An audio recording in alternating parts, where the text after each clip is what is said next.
đấy nhằm bát một vì chia than phụ cái Campuchia đại chấm đến apa ya cam chấm non tí đập ram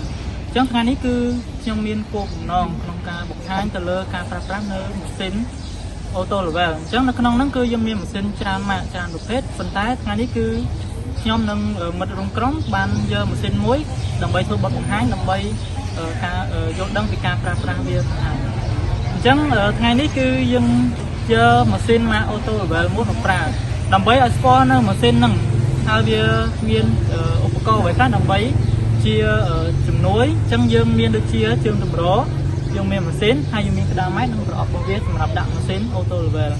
chẳng đồng bay căn để ba không can phơ bắt một hai nâng đi theo từ lơ mà xin tỏ nắng chân dương nâng sắp xa là bắt từ lơ nay tầm lắng từ lơ cầm khi nó còn đó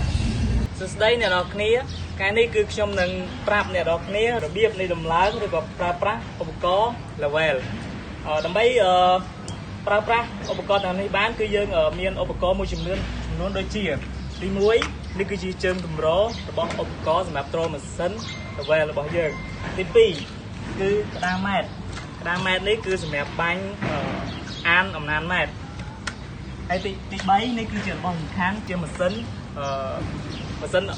របស់យើងសម្រាប់ការប្រើប្រាស់គឺជំហានបន្ទាប់គឺជាជំហានដែលយើងត្រូវរៀបចំជើងរបស់វាឲ្យត្រឹមត្រូវតាមស្តង់ដារដើម្បីក្នុងការដាក់ម៉ាស៊ីនឲ្យបានត្រឹមត្រូវជំហានដំបូងនៃការរៀបជើងក្នុងមួយជើងម៉ាស៊ីននេះគឺវាមានកន្លឹងកន្លែងនេះអញ្ចឹងយើងត្រូវលាវាសិនតមកកន្លែងនេះគឺខ្សៅតឹងអញ្ចឹងយើងត្រូវមូលវាឲ្យធូរល្មមទាំង3អូខេបន្ទាប់ទៀតគឺនៅកន្លែងនេះមានកន្លឹះ3អញ្ចឹងយើងត្រូវកាច់វាមួយទៀតបន្ទាប់មកយើងលើកវាទៅតាមកម្ពស់ដែលយើងចង់បានព្រោះថាយើងខ្ពស់ឬក៏យើងទាបល្មមដើម្បីឲ្យសមក្នុងការយើងប្រើប្រាស់អញ្ចឹងយើងលើកឲ្យស្មើទ្រង់របស់យើងកាច់វិញបន្ទាប់មកយើងញែកជើងទាំង3របស់វាជាត្រីកោណកែងចេញមកជើងរបស់យើងដើម្បីភាពងាយស្រួលយើងញែកទាត់វាទៅមុខបន្តិចអូខេយើងញែកបានប៉ុណ្ណឹងហើយយើងមើលថាជើងរបស់យើងមានផ្អៀងឬក៏អត់ស្មើកន្លែងណាអញ្ចឹងជាក់ស្ដែងគឺជើងរបស់យើងខាងនេះនៅថាសវាអត់ស្មើទេអញ្ចឹងមកយើងត្រូវកាច់វាឲ្យដំឡើងនៃជើងកន្លែងដែលអត់ស្មើអូខេអញ្ចឹងយើងមើលឃើញថាជើងតម្ររបស់យើងគឺស្មើរួចរាល់ហើយដូច្នេះជំហានបន្ទាប់គឺជាជំហានដែលត្រូវដាក់ម៉ាស៊ីនលើជើងតម្របន្ទាប់ពីយើងដំឡើងជើងរួចរាល់ហើយដូច្នេះយើងត្រូវការម៉ាស៊ីនអូខេនេះគឺជាម៉ាស៊ីនរបស់យើងតែយើងចាប់លើកយកវាមកបន្ទាប់ពីលើកហើយយើងត្រូវបិទវិញព្រោះអីការពារពីធូលីដីដើម្បីការពារម៉ាស៊ីនរបស់យើងយកវាមកដាក់លើថាសរបស់យើងដល់មកវាមានខ្ចៅកលឹះរបស់វាក្នុងការមូលភ្ជាប់ទៅរនខាងក្រោម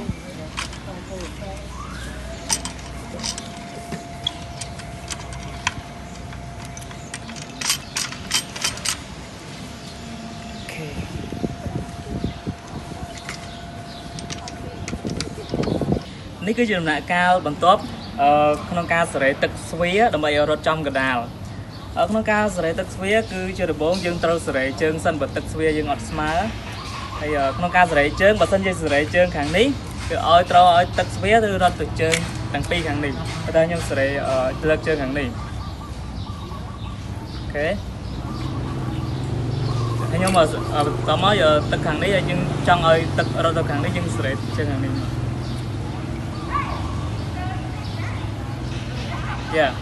ដល់ទឹករត់មួយជើងខាងនេះហើយអញ្ចឹងយើងចង់ឲ្យទឹកវានៅកណ្ដាលអញ្ចឹងយើងត្រូវសេរីជើងនេះបន្តិចណែឃើញអត់ទឹកគឺចិត្តមកកណ្ដាលហ្នឹងហើយទឹកចិត្តមកកណ្ដាលអញ្ចឹងយើងគ្រាន់តែសេរីអា3នេះបន្តិចទៅហើយឡើយនេះខ្ញុំសូមបញ្ជាក់ប្រាប់ដែរថាជើងពីរខាងនេះហើយ dương trớ đạm mà sân dương ở shop tam chương pi kháng ní hay chương pi kháng ní hoặc lại sẽ kháng ní dương bà sân gì đấy chỗ thằng pi bà sân cháy nhưng tranh thằng pi tranh dương sẽ bình tĩnh mà ở tầm bây giờ tức trong cả đà này chạy đánh này nó kia khơi nhỉ khơi tức trong cả đà là ní ở bà sân gì tức trong cả đà hái dương ai vơ cá tầm bây nâng bánh mát bàn hơi